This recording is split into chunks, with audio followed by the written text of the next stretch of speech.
Hello students, मैं हूं Ranjit Kumar. SV विद्यापीठ में आपका स्वागत है। स्टूडेंट्स, आज हम इस वीडियो में अंतःस्रावी ग्रंथि यानी कि एंडोक्राइन ग्लैंड के बारे में पूरी तरह से डिटेल जानेंगे।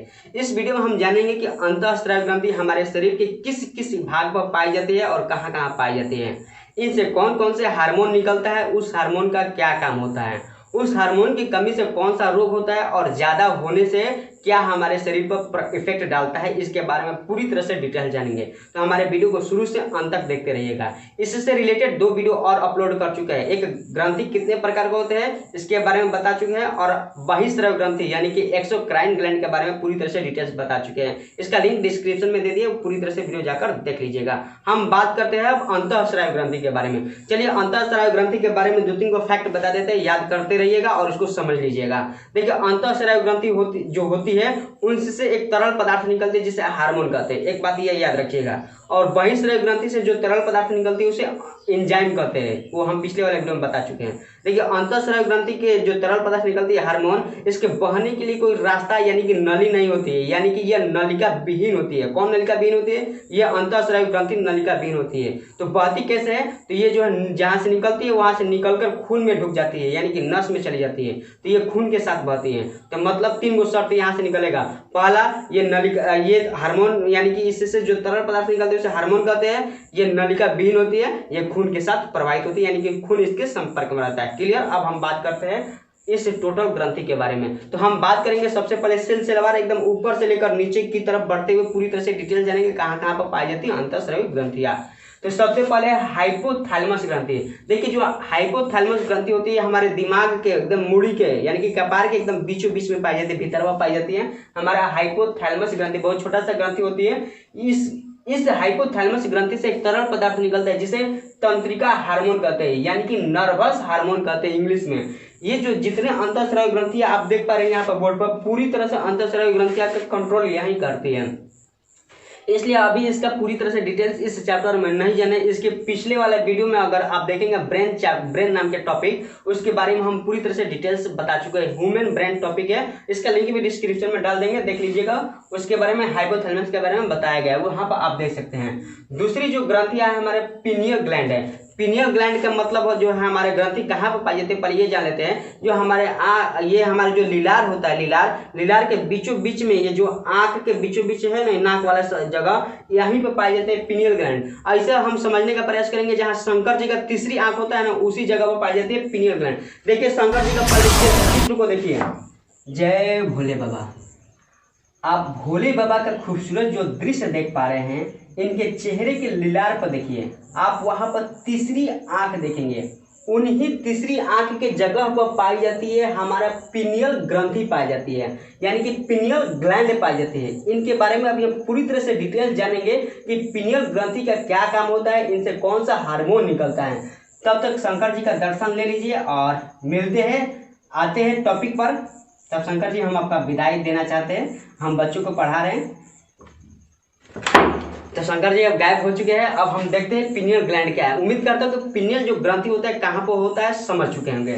देखिए, इनसे 2 गो तरल पदार्थ निकलती है, यानी कि 2 गो हार्मोन निकलती है। पहला मेलाटोनिन हार्मोन निकलती है, दूसरा सेरोटोनिन हार्मोन निकलती है। मेलाटोनिन हार्मोन हमारे शरीर के रंग को काला करता है, यानी कि जो त्वचा होता है उसको काला करता है। और सेरोटोनिन जो हार्मोन होता है नींद बढ़ाता है। हालांकि ये केवल बच्चों में ही होता है, हम लोगों की उम्र में ऐसा नहीं होता है। अब इसके बारे में थोड़ा सा जान लेते हैं। आप सुने होंगे, क्वेश्चन सुने होंगे ये कि हमारे शरीर के त्वचा का रंग काला किसके कारण होता है? मेलानिन के कारण होता है। वही मेलानिन जो है मेलाटोनिन है। ठीक, ये जो है मेलाटोनिन जो है जो ज्यादा काला रहेगा तो उसमें ज्यादा रहेगा, अगर ज्यादा गोरा रहेगा तो मेलाटोनिन उसमें कम है।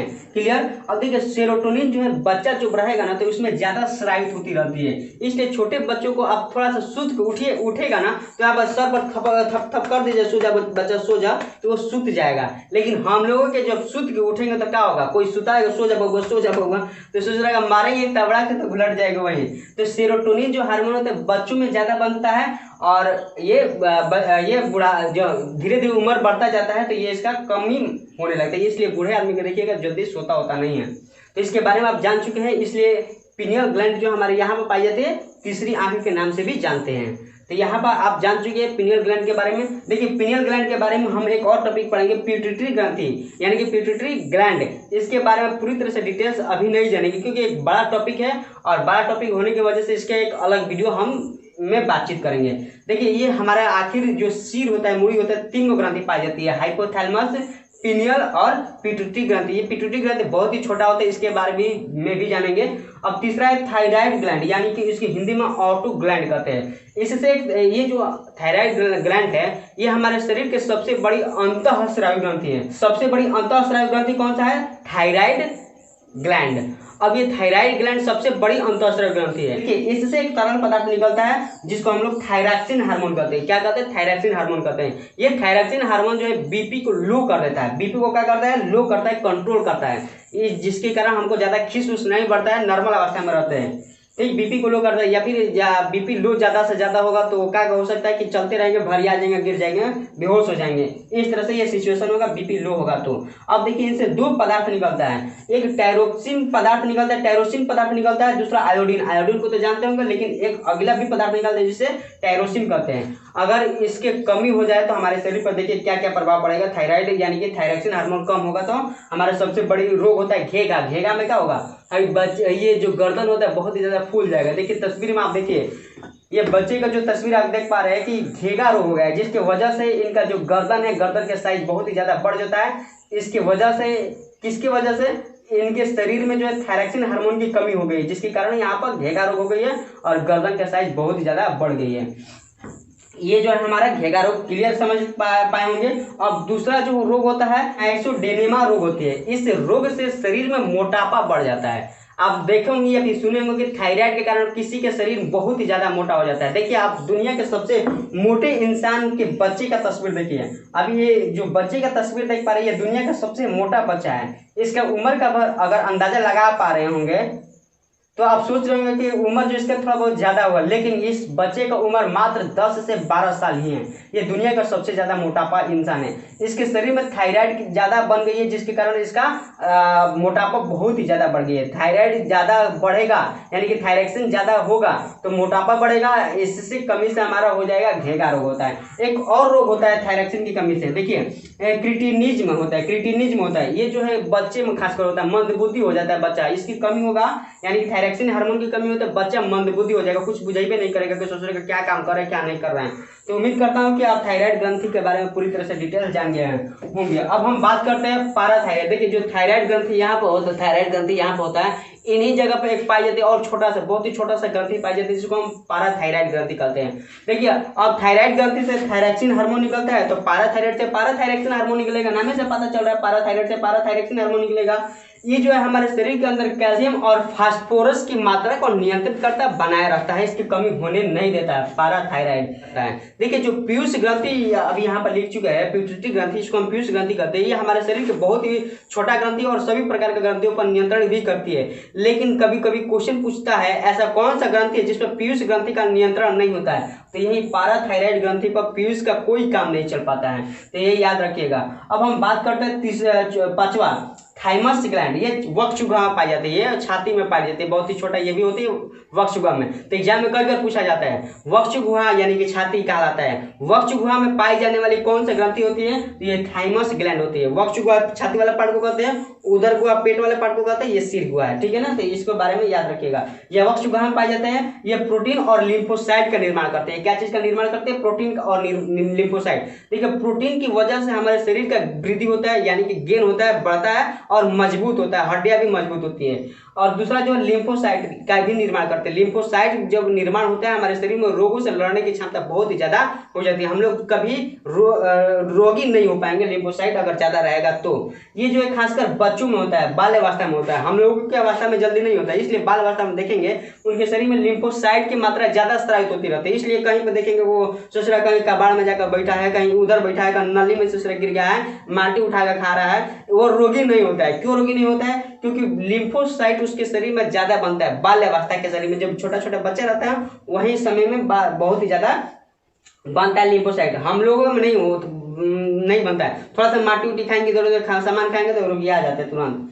अब हम बात करते हैं एंड्रिनल ग्लैंड के बारे में, जिसको हम अधिवृक्क ग्रंथि कहते हैं। देखिए जो एंड्रिनल ग्रंथि होता है ये आपात के समय में एकदम स्रावित होता है। कभी एकदम कोई खिसिया देगा, जो पारा होगा गर्म कर देगा, तो तब ये एंड्रिनल ग्रंथि निकलती है, मारती है तुरंत फैट से। तो इसलिए इसको हम लोग लड़ो और उड़ो के नाम से भी जानते हैं। तो कभी क्वेश्चन पूछेगा लड़ो और उड़ो किस ग्रंथि को कहते हैं, तो एंड्रिनल ग्रंथि को लड़ो और उड़ो ग्रंथि कहते हैं। देखिए ये बीपी को तेज कर देता है। खिसियाएंगे कब, जब बीपी तेज होगा तभी ना खिसियाएंगे। तो बीपी को तेज कर देता है। एंड्रिनल ग्रंथि बीपी को तेज करता है और थायराइड ग्रंथि जो बीपी को लो करता है। क्लियर। अब हम बात करते हैं गोनाड ग्लैंड यानी कि जनन ग्रंथि के बारे में। देखिए जो जनन ग्रंथि होता है वो एस्टेरॉइड के बने होते हैं। बाकी जितने भी ग्रंथि पाई जाती है वो प्रोटीन की बनी होती है। लेकिन कभी क्वेश्चन आपसे पूछा जाएगा ऐसा कौन सा ग्रंथि है जो एस्टेरॉइड की बनी होती है, तो जनन ग्रंथि होती है। ठीक, एस्टेरॉइड हम बताएंगे अगले जब चैप्टर पढ़ाएंगे प्रोटीन रूटीन, तो उसमें हम बताएंगे एस्टेरॉइड क्या होता है। देखिए जो जनन ग्रंथि होता है मेल में भी बनता है और फीमेल में भी बनता है। मेल में कहाँ बनता है, वृषण में बनता है। फीमेल में कहाँ बनता है, ओवरी यानी कि अंडाशय में बनता है। देखिए मेल में दो प्रकार का हार्मोन होता है, एक टेस्टोस्टेरोन हार्मोन होता है, दूसरा शुक्राणु हार्मोन होता है। देखिए जो शुक्राणु होता है वो बच्चे बनाने में मदद करता है, और टेस्टोस्टेरोन जो पेशाब वसाब होता है उसमें एक स्पेशल गंध छोड़ देती है। इसलिए स्पेशल गंध की वजह से जब कुत्ते कहीं पर जाते हैं तो आप अपने जगह पर जो पेशाब कर लेते हैं उसी गंध के माध्यम से पुनः वापस आ जाते हैं, इसलिए कभी भुलाते नहीं हैं। या फिर आप देखिएगा फौज को, तो फौज को क्या करते हैं कि पेशाब करके वो अपने रास्ते में जहाँ सोते होते हैं रात में वो बॉर्डर बना देते हैं ताकि अगले जंगली जानवर ना है इसकी महक से।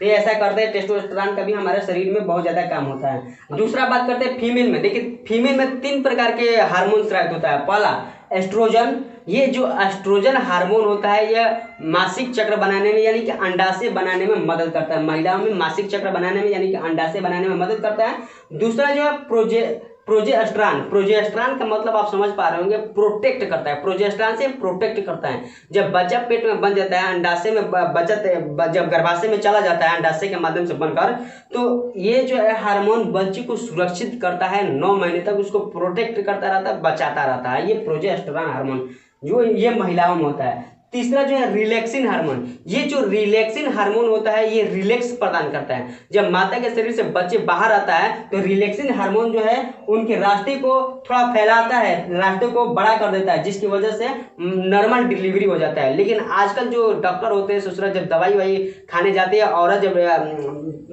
पेट में बच्चा रहता है तो उस टाइम जो है एक और दवा दे देता है रिलैक्सिन हार्मोन को मारने वाला। जब रिलैक्सिन हार्मोन दवा खाएगी तो मर जाएगा, समाप्त हो जाएगा, बन भी नहीं करेगा। इसलिए आजकल जितनी भी लड़कियां हो रही है उनका बच्चा जो है नॉर्मल डिलीवरी से नहीं हो पा रहा है, पेट काट कर हो रहा है, जिसकी वजह से डॉक्टर को फायदा हो रहा है। पेट काटने के बाद टांगा सिलवाना है, 1 साल दौड़ना है, दवाई खाना है, जिसकी वजह से बहुत ज्यादा फायदा होता है। नॉर्मल डिलीवरी करना 1000-1500 में पूरा वो खत्म हो जाएगा। लेकिन ये जो पूरा पेट काट कर किया जाएगा तो कम से कम 30-40 हजार लग जाएगा और सालों भर दौड़ना पड़ जाएगा। इसलिए डॉक्टर हमेशा यही काम करता है। इसलिए सावधान रहना चाहिए हर सिचुएशन में। आज पूरी तरह से दुनिया पैसा कमाने के चक्कर में गलत काम कर रही है, इसलिए पढ़ा लिखा होना बहुत ही ज़्यादा जरूरी है। आप पढ़िए लिखिए और मस्त रहिए। और मिलते हैं इस टॉपिक के बाद हम पढ़ेंगे ये पिट्यूटरी ग्लैंड, और इस पिट्यूटरी ग्लैंड में पूरी तरह से डिटेल जानेंगे। तब तक इस वीडियो का स्क्रीनशॉट ले लीजिए। उम्मीद करता हूँ कि आप पूरी तरह से समझ पाए होंगे। मिलते हैं नेक्स्ट वीडियो में, तब तक धन्यवाद।